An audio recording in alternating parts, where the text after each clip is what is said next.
semuanya, selamat datang di podcast Bisik Spentris, bincang asik bersama Spentris. Halo, perkenalkan aku Arini Dipta atau dengan nama lengkap Ayu Arini Dipta Septina, selaku pembawa acara pada hari ini.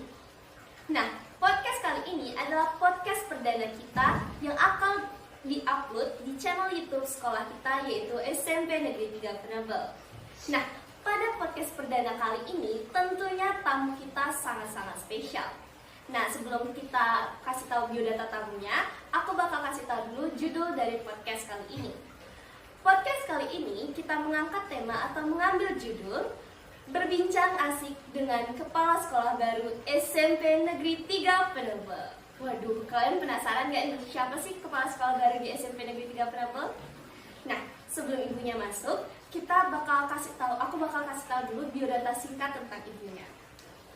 Ibu ini adalah seorang wanita tangguh dan juga cantik tentunya, dengan nama Nigusti Ayu Madesri Evariani, SEMPD. Ibu lahir di Tegalingga pada tanggal 11 Agustus 1984 dan bertempat tinggal di Desa Tegalingga, Kecamatan Penebel, Kabupaten Tabanan.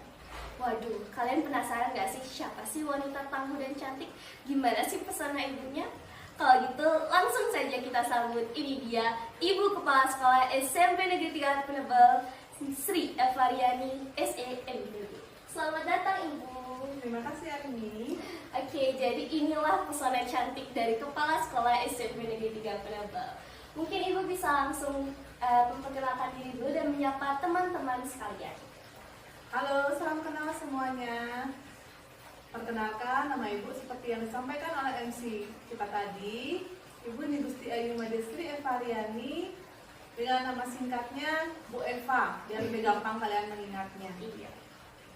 Oke, kalau gitu sebelum kita masuk ke pertanyaan-pertanyaan yang ada, mungkin Ibu bisa menceritakan sedikit nih suatu kisah perjalanan hidup Ibu yang paling menarik nih untuk membuka hangat kita pada hari ini.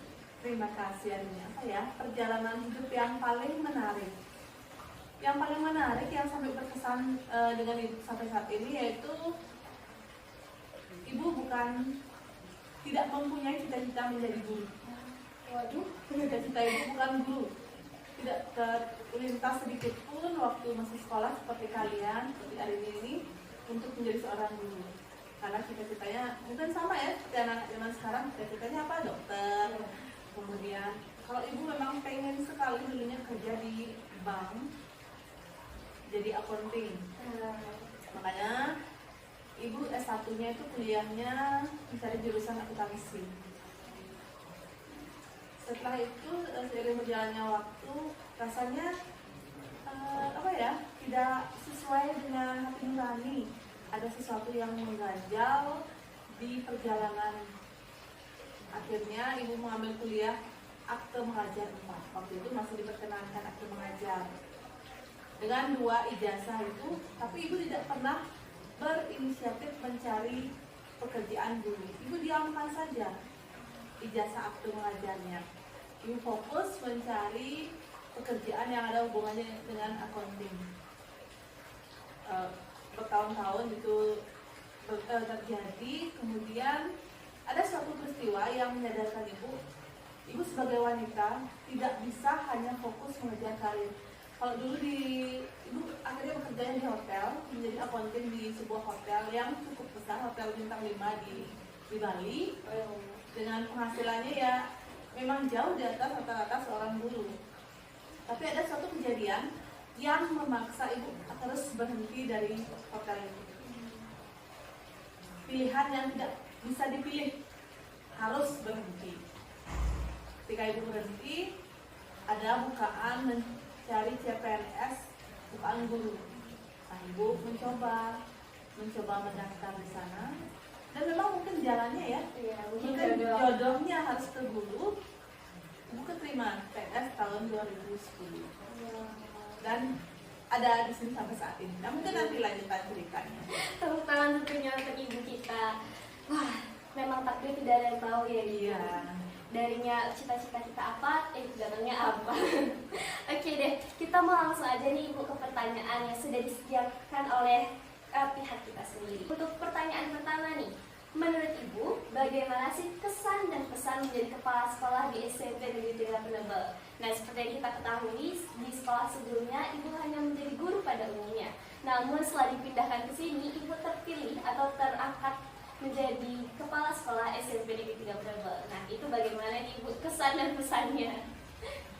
Baik, terima kasih hari ini atas pertanyaannya. Kesannya yang pertama mungkin sama ya seperti kepala sekolah yang lain. Ketika kita dipilih oleh atasan, diberikan tanggung jawab yang lebih besar, diberikan beban di pundak kita yang lebih berat, intinya agak kaget. Kalau ibu sendiri kaget dan merasa apakah saya mampu nanti, itu pikiran pertama ibu. Namun begitu banyak penguatan dari orang-orang sekitar yang mendukung, pasti bisa dengan kerjasama yang dari semua pihak dan dukungan dari banyak orang, akhirnya ibu berani mengambil tanggung jawab ini. Nah, seperti yang aku tanyakan tadi, bagaimana sebelumnya ibu jadi guru, sekarang jadi kepala sekolah. Tentu saja tanggung jawabnya berbeda. Kita berbicara lagi tentang tanggung jawab. Kalau sebelumnya tanggung jawab ibu cuma kepada murid, bagaimana kita lakukan anak-anak, semuanya memang menjadi tanggung jawab ibu sebelumnya.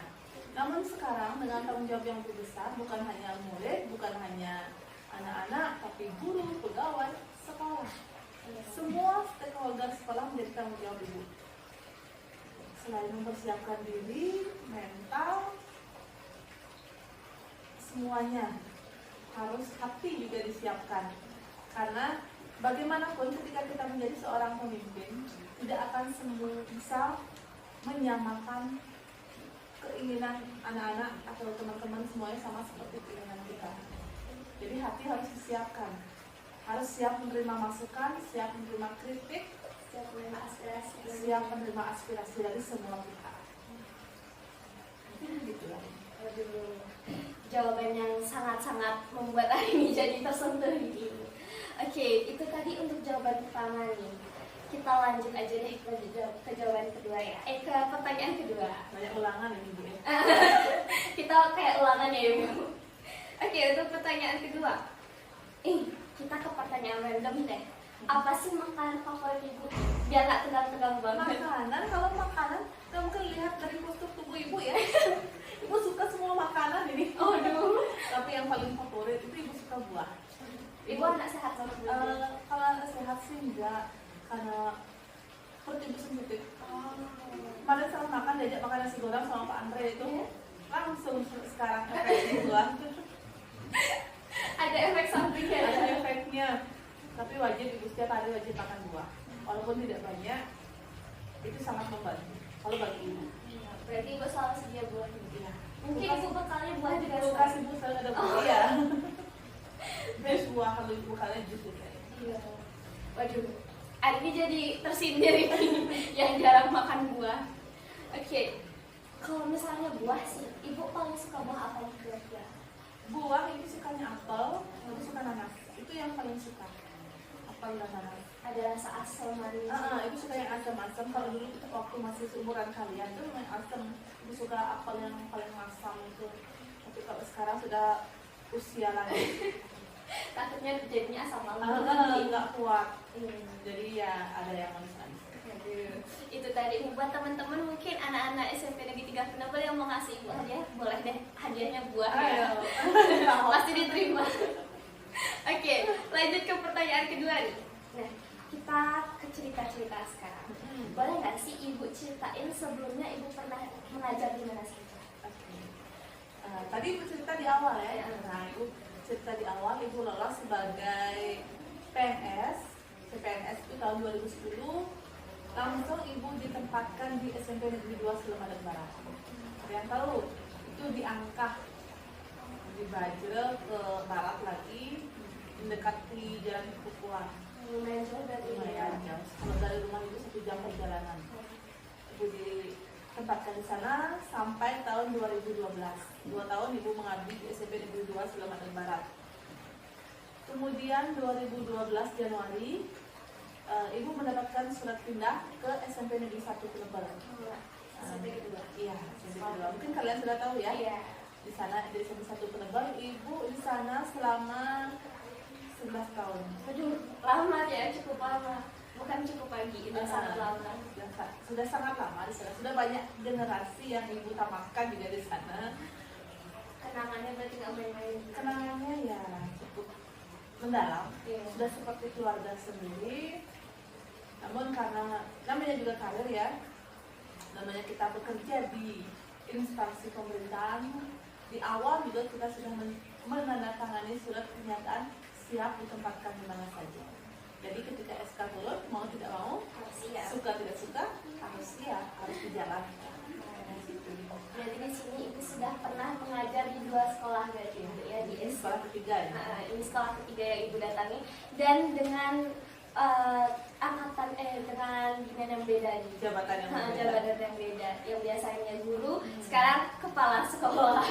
Yang bebannya beda. Iya. Rasa kagetnya nggak main-main gitu. Luar biasa. Oke deh, kita lanjut ke pertanyaan selanjutnya nih ibu. Nah, kalau ada anak yang melanggar aturan, sebaiknya diapain menurut ibu pribadi? Kalau menurut ibu ya, aturan itu kan tata tertib yang harus kita taati bersama. Harus diapakan pertanyaannya, diapakan ya. Lebih baik kalau ibu pribadi, kemudian cara ibu juga mendidik anak-anak. Kalau kebetulan ibu sebelumnya wakaf siswa. Nah, cara ibu mendidik itu lebih menyadarkan mereka di awal sebelum terjadinya suatu pelanggaran, menyadarkan kalau dia berbuat A risikonya seperti ini, kalau berbuat B risikonya seperti ini, dan itu tidak hanya bisa dilaksanakan oleh satu orang saja. Nanti semua pihak, misalnya di waktu siswaan memberikan pengarahan, wali kelas, guru pengajar, OSIS, nah itu saling mengingatkan terus menerus. Karena setiap sekolah itu beda-beda, tata tertibnya beda-beda.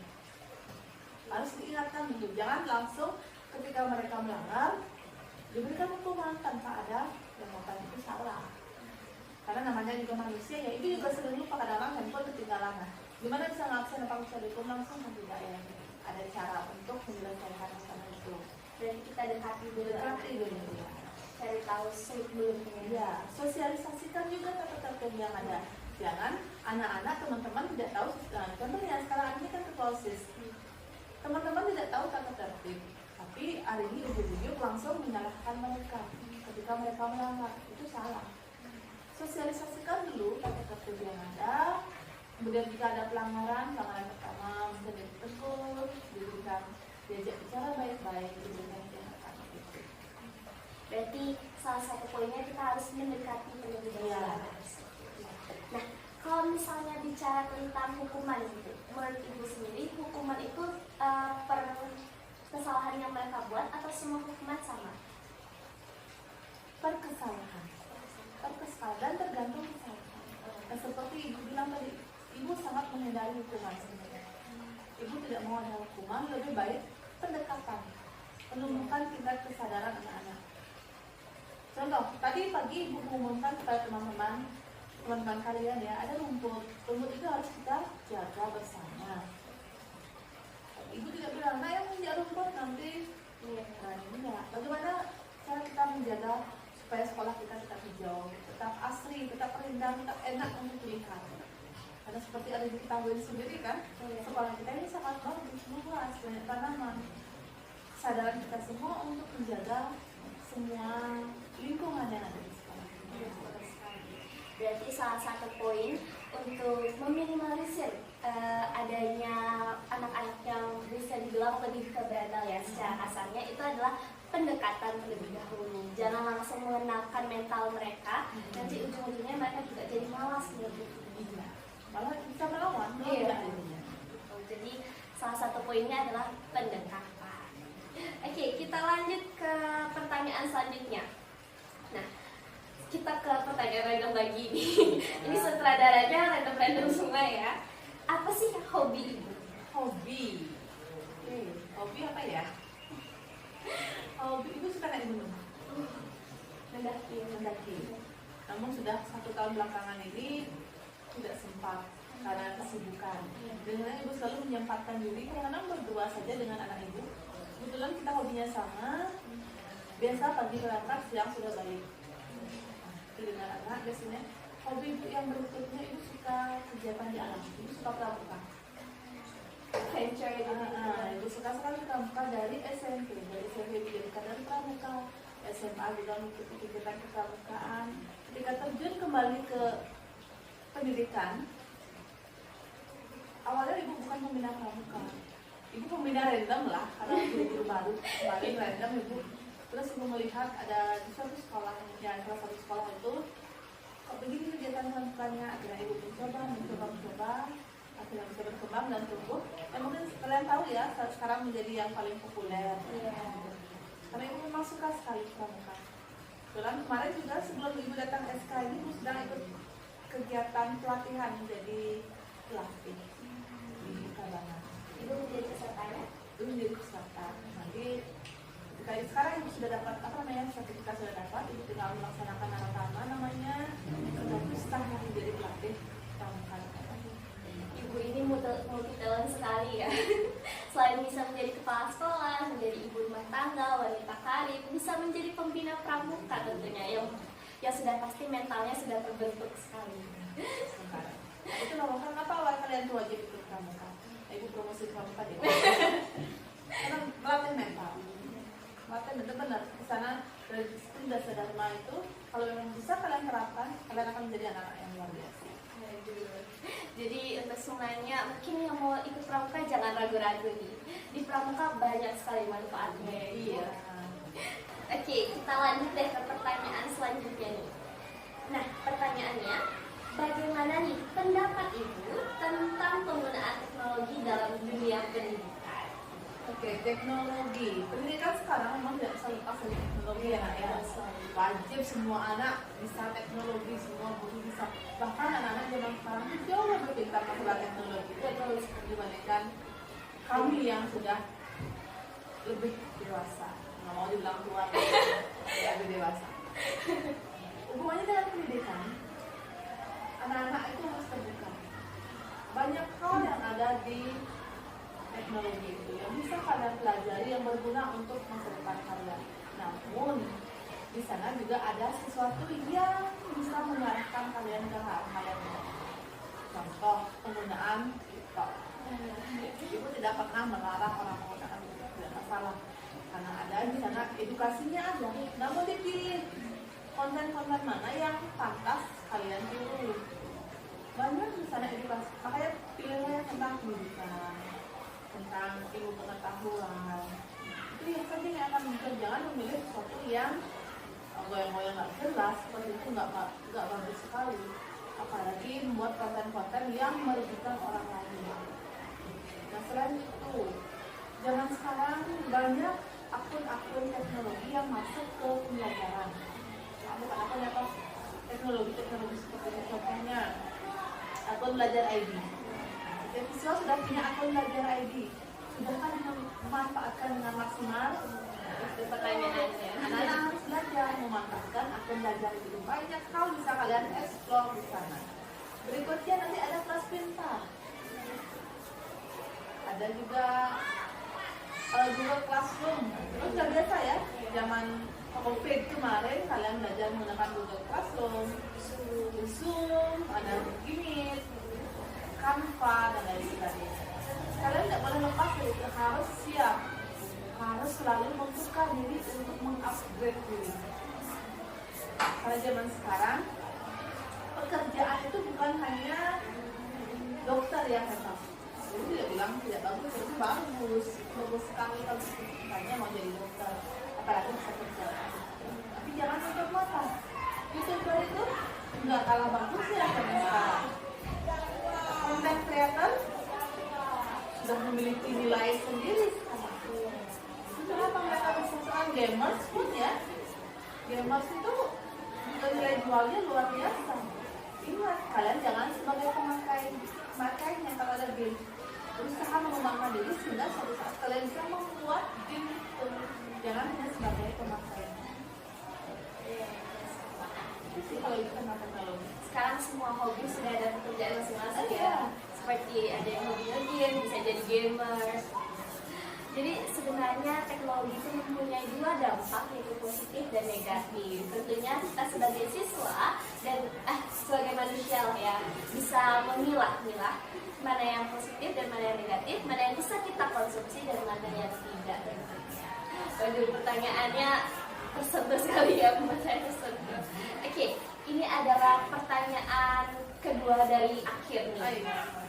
Nah, pertanyaannya, apa nih pesan dari ibu buat kita sebagai anak muda ini di masa depan, buat di masa depan nanti?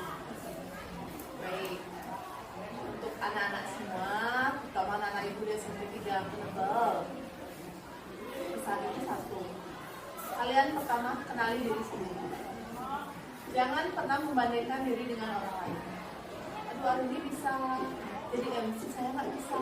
Nah, kamu bisa menjadi sutradaranya, menjadi fotografernya, atau menjadi pemain futsal, itu misalnya. Jangan pernah membandingkan diri dengan orang lain. Fokus pada tujuan. Setiap anak kalian harus punya goal kalian masing-masing. Karena goal setiap orang tidak sama. Kalau goal pemain futsal, ya bisa memasukkan bola sebanyak-banyaknya. Kalau goal seorang ini apa? Kalau goal seorang Bu Eva itu apa? Kita punya goal yang beda-beda. Tidak mungkin sama. Dari sekarang kalian mengasah potensi kalian. Harus kenal dengan diri sendiri, punya goals, jadi bisa harusnya kenal dengan diri sendiri, tahu potensinya apa, asah potensi itu semaksimal mungkin sehingga bisa menetapkan goals kalian nanti ke depan. Itu tuh pesan dari Bu Eva. Kenali diri kalian, kenali potensi kalian, dan kenali bakat atau goals kalian. Nah, itu tadi pesan dari Bu Eva buat sobat-sobat Spendless maupun siswa-siswa di SMP yang ada, bukan cuma SMP ya, di seluruh siswa yang ada di Indonesia, bahkan di bumi ini bisa jadi ya. Oke, lanjut nih ke pertanyaan terakhir, pertanyaan hangat untuk menutup podcast kita pada hari ini, yaitu apa pesan dan saran terakhir yang ingin Ibu sampaikan kepada siswa, orang tua, dan staf atau stakeholder sekolah ini? Pertanyaan yang menjadi seluruhnya ya. Untuk semuanya ya, untuk anak-anak, untuk komite dan warga sekolah, khususnya warga SMP Negeri 3 Menebal. Nah, setiap sekolah mempunyai visi dan misi. Visi dan misi, kalau ibu di sini ingin membuat sekolah ini anak-anaknya kreatif dan ramah Lingkungan lagi. termasuk untuk mencapai tujuan sekolah itu tidak bisa hanya kepala sekolah, tidak bisa hanya guru yang bergerak, tidak bisa hanya anak-anak. Semua stakeholder sekolah harus berkolaborasi, bekerja sama. Jadi harapan ibu, kolaborasi dari semua pihak tetap terjaga sehingga tujuan cita-cita sekolah bisa terwujud secara maksimal. Pesan yang sangat menyentuh tentunya. Oke, nah itu tadi sekilas pertanyaan yang sudah kami lontarkan untuk Ibu Eva dan sudah dijawab dengan sangat hangat tentunya. Nah, Ibu Eva sebelumnya Adi tentunya mengucap terima kasih yang sebanyak-banyaknya untuk pesan dan jawaban-jawaban pertanyaan yang sangat-sangat memuaskan tentunya ya. Nah teman-teman, itu tadi episode kali ini berbincang hangat ya Mbak, atau berbincang asik dengan kepala sekolah kita. Aku ucapkan terima kasih sekali lagi Ibu. Mungkin Ibu ada kata-kata atau Like a bird on a tree, I'm just sitting here. I got time. It's clear to see from up here. The world seems small. We can sit together. It's so beautiful, you and me. We meant to be.